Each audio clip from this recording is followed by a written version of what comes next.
Hello, I'm Miriam Grace A, Rappler's Managing Editor, and you are watching Ask Your Comelec.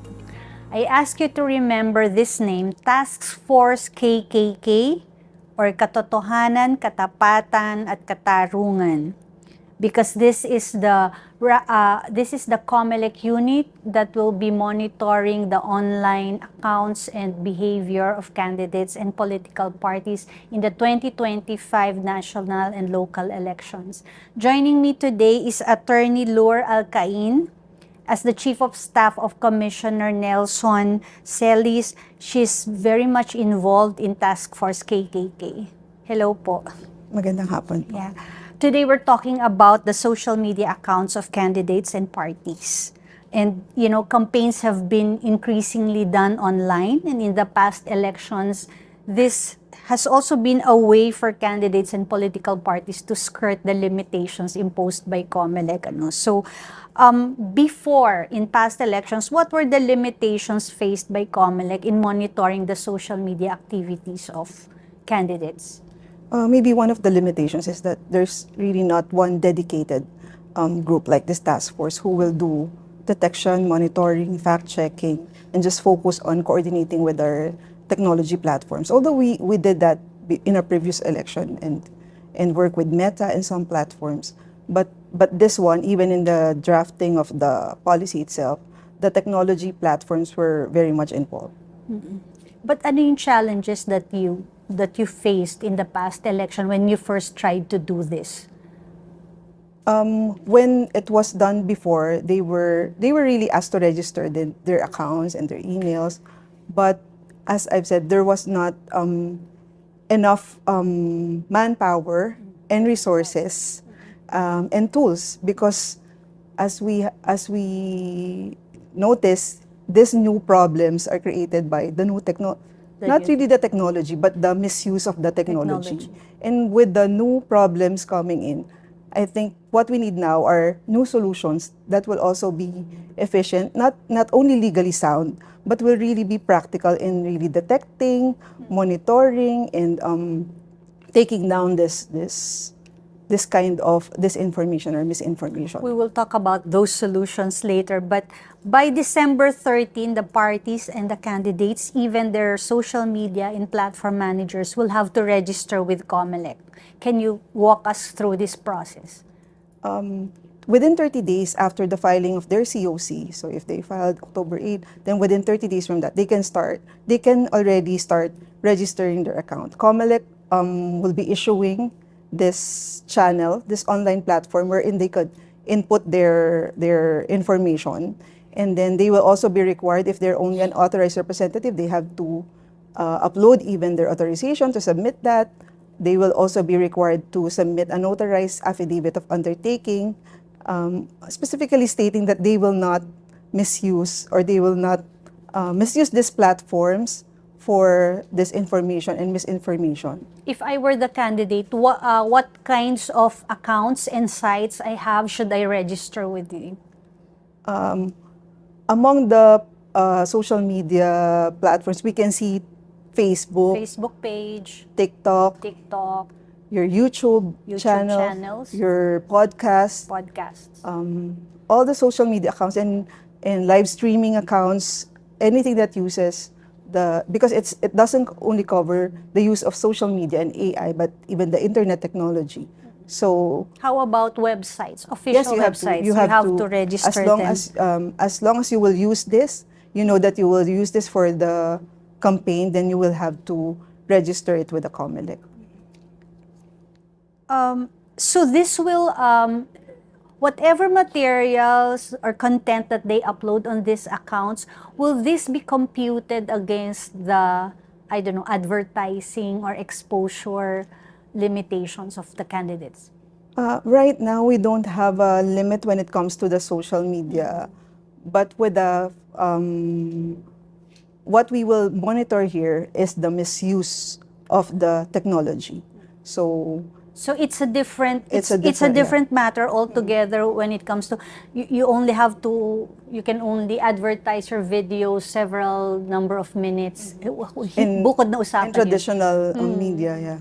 But here they will have to comply with our regulation in terms of disclosure, that you use this technology, because AI use is not really prohibited. What is prohibited will be the misuse, the behavior of the candidate, of malicious use of this technology. So to clarify, they can upload as much content as they want, as long as ang imo-monitor nyo is if they are misusing the platforms or they are spreading disinformation. Yes, the task of the task force would be to really monitor this misuse, this behavior. So, kung mag-upload man sila, they can use AI, they can use it to enhance, syempre, yung quality ng sound, ng image. Hindi naman po bawal yun na mas ayusin yung kanilang mga materials sa campaign, picture or video. But they cannot do so to spread misinformation or disinformation, especially on the general conduct of elections, on information relating to polling stations, saan, kailan po ba yung eleksyon. What kinds of content or online behavior will Comelec be flagging when it comes to candidates and parties? For example, one of the things that we will have to monitor would be coordinated inauthentic behavior. So if Define it for our viewers. for example, when we talk about coordinated inauthentic behavior, then we have deliberate coordinated actions by this inauthentic accounts. We will look for fake accounts. Fake accounts. By individuals. And then accessing sites or commenting all at the same time to make it appear that there's a consensus or prevailing sentiment, parang ganun. Yes, Opa. So, when you use that to deceive or mislead yung public, and especially influence voter behavior, make it appear that there's support for your stand, but actually what you're using is you have 1,000 fake accounts, and then you're doing coordinated inauthentic behavior. Para magmukhang sikat or magmukhang preferred tama ang sagot mo, Okay. magmukhang tama ang stand mo, or magmukhang tama kahit halimbawa you're doing something that is obviously mali under the law, but you are trying to influence the voter behavior essentially, but voter perception pa lang na tama. Tama yung ginawa mo kahit mali siya, against siya sa batas, against siya sa community standards natin o sa morals natin as a Filipino people. In-influence mo ngayon yung pagtingin ng voter sa'yo. Essentially because you want to influence their behavior during election. How about when a candidate uses his or her account para siraan yung kalaban niya, yung rival niya, or to persuade people not to vote for this candidate or party? Is that part of what you will flag? Part of the campaign, when you talk about the partisan political activity, is that you promote either for or against the candidate. So as long as you're not using AI or social media to spread fake news. As long as the information is not false. As long as it's not false, because sometimes even a factual information, if you use that and you manipulate it in a way na hinalo mo yung totoo, ito yung name ng tao, totoo, nandito siya. But minanipulate mo siya to deceive. There should be deception eh. There should be fraud. Because pag gano'n yung pinag-uusapan, yung integrity na ng democracy natin, yung binabangga mo. Kasi it should be on, yung boto ng tao should be based on information na tama, truthful, makatotohanan, tapat. Pero pag yun na yung binago mo, tinarget mo, iba, hindi na yan. Anong consequences kapag may na-monitor kayo na, accounts ng kandidato or ng political party engaging in this deceptive behavior, disinformation? So the consequences would be, una, siyempre may due process naman pa rin tayo na ina-apply kahit na tama naman na kaya naming i-regulate ang pangangampanya during this period.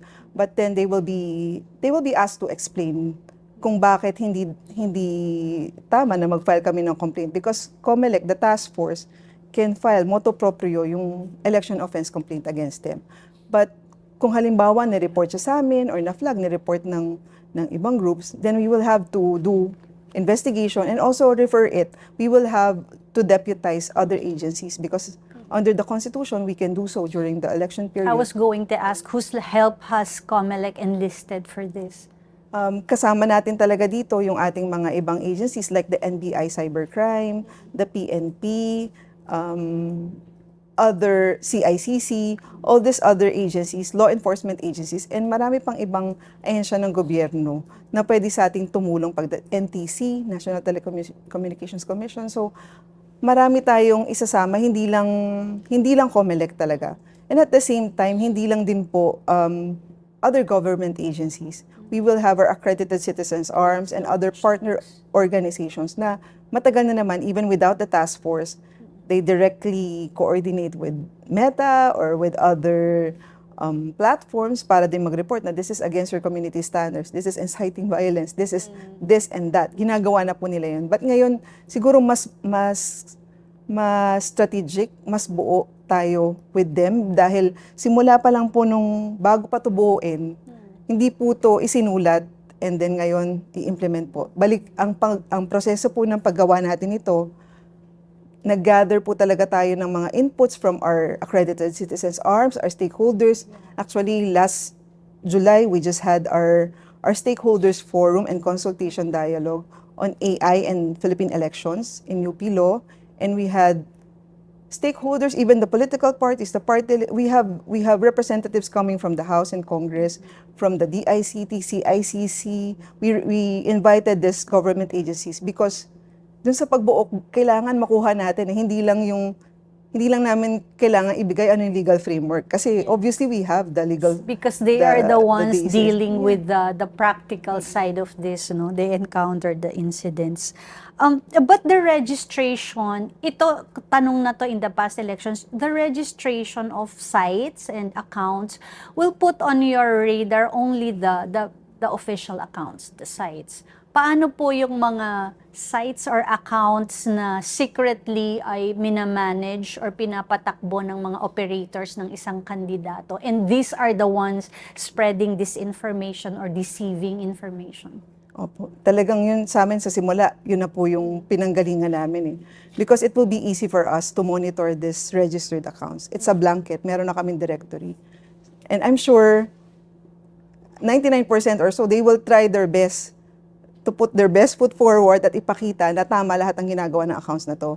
But we will not be, hindi kami naman magre-rely na ito lang and then we'll just do this.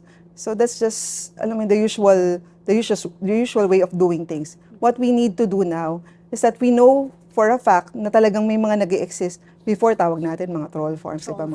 Marami yan. What we want to do here is that even if you're not registered, then our task force, we will have our team there, our detection and monitoring team. They will continuously look into all this, kasi these accounts, and makikita mo naman yan, lalo na kung nagba-viral, makakatulong din yun. But hindi rin naman kasi magre-rely lang sa manual. There will be systems and tools na magagamit mo talaga to point you dun sa direction na these accounts are doing coordinated inauthentic behavior. Hindi siya haka-haka lang. And ginagamit na tong mga AI tools na ito para makita kung, well, this is manipulated. Yeah. And not only that, not only to tell you that this is manipulated, but this is manipulated and these accounts are really hyperactive users. They are doing this. These are like automated and fake accounts to push for this information na mali, for this fake news. Which is actually what Rappler's forensics team has been doing. We have a lot of research identifying which accounts or clusters of accounts are actually trying to push a certain messaging and agenda. So that would be good. Big data. I was going to ask, do you have the power to ask the platforms, the tech platforms, for takedown of content, and will you be using that? In the previous elections, Comelec already tried doing that. And the platform, so far, may mga nag-act naman. But this time around, even in the drafting, kasama na kasi namin eh. And even before that, our commissioner, he was part of he was only one of the few members ng election management bodies, mga siguro ilang members lang sila from 3 countries. And then with all the the headquarter boss ng mga platforms na to, like Google, Meta, all of them, they work on a voluntary guidelines for this tech platforms. And it was launched dun sa Democracy Summit in Korea just this year. So Comelec actually endorsed that voluntary guidelines for technology platforms. So when we talk with the technology platforms, they know for a fact that their headquarters have already agreed to this. that they will uphold election integrity and they will help with whatever resources they have. So when we talk to, for example, Meta even help us identify what are the steps. We included some of those steps here sa policy when it comes to how do we request for a takedown? How do we ask Meta to take down this content, this post, or remove this account? So, what other kinds of assurances did the platforms give you when you were drafting the guidelines? Because I can imagine that kapag nasa peak na yung campaign activities and left and right or monitoring, parang how fast would they act on your complaints or takedown requests? well, Meta committed to enter into a partnership with us, although they have been a partner of Comelec for so many years. But this one, particularly to implement din their part dito sa platform. So their commitment is that even with Meta, for example, near the election day, they will have a dedicated team, for example, something like that, allocating resources. And of course, we will still have to continue working with the other platforms because Meta is one, but we know TikTok is very popular as well as the rest of the other. Was TikTok involved in your consultations? We invited, TikTok was not there during the forum, but actually their previous officer was there and they presented there. But she's with Meta now, so we hope that we can work with TikTok because we know that it is a very popular platform for Filipinos, especially the young ones. Last question, how can citizens help Comelec monitor all this, report all this? The citizens can take an active role in terms of detecting and reporting because if they know that this is fake news, especially if nandoon sa kanilang local communities, yes. they will know, hindi ito totoong tumatakbo. Alam nila, hindi ito nangyari. Itong sinasabi na ganitong klaseng event or activity nitong kandidato na ito, hindi ito nangyari sa aming sitio, sa aming lugar. Well, they can report to us that there are fake news spreading in their communities and they can attest to that. So, they can help with reporting. You were talking about Comelec doing fact-checking also. Can you explain it? Well, for Comelec's part, we know that in terms of pagkakaroon ng authority dun sa information regarding election, and as I said, yung general conduct of election, dapat kami yung unang-unang makakaalam at sa amin dapat nanggagaling yung impormasyon. And so we would want the people na kung may kailangan kayong impormasyon, then go to Comelec website, call this Comelec number of our Education and Information Department, our hotline, and then go to our Facebook page. Verified naman yung Facebook page namin. But kung meron din silang nilalabas na mga impormasyon na mali, yun yung tututukan din nung aming team pagdating sa fact-checking. So we can immediately debunk that. Kasi isang part yun, hindi naman natin gusto na lahat prosecution. Actually, I want to go back to your previous question about how the citizens can help. They can help us fact-check. They can also help with encouraging na yung behavior natin online as part of this digital world. Kasi napakalawak ng digital world. Sana yung part nila doon na maging responsible din. Wag na tayong mag-spread. wag tayong Huwag magpakalat. pag sinabing hindi matutuloy yung eleksyon ito, share agad. Wag po natin gagawin yun. Dapat matuto rin tayong magbasa, matuto tayong magtanong, kasi kahit di po magbasa, kung tumawag lang po sa numero namin, sasagutin po namin ng tama at magbibigay kami ng tamang impormasyon. Para po hindi rin tayo nakakasama dun sa nagdadagdag pa na nagsispread ng maling balita, ng fake news, or nagmi-mislead pa tayo ng kapwa natin Pilipino. So, mag-discern po. Meron naman po tayong discernment, lalo na kung ang edad mo ay lagpas 18 ka na. Sabi nga natin, lagpas 15 onwards, kaya mo na, kahit papano, kaya mo na, pwede ka na mag-discern. So, turuan natin yung mga kabataan, alalayan natin sila, and yung mga matatanda naman, wag din po tayo very eager, excited na share ng share. Kasi ang maganda pong i-share natin, tamang impormasyon, tamang balita, so that we don't mislead the Filipino voters and maging makatotohanan at credible po talaga at talagang based sa tamang impormasyon yung ating magiging resulta ng eleksyon. Ang concern ni Attorney Alcain dito is yung baka ma-disenfranchise ang botante, meaning hindi nyo ma-exercise yung inyong karapatan na bumoto kasi naniwala kayo na ay nagsarado tong presinto na to, ay may special election na lang, hindi natuloy. Yung mga anything about the conduct of the election, the process of the election, we should get the guidelines, the information only from the Comelec channels. Okay. Thank you, Attorney Alcain. We invite you to download for free the Rappler Communities app, and on that app you can join the voter hotline channel.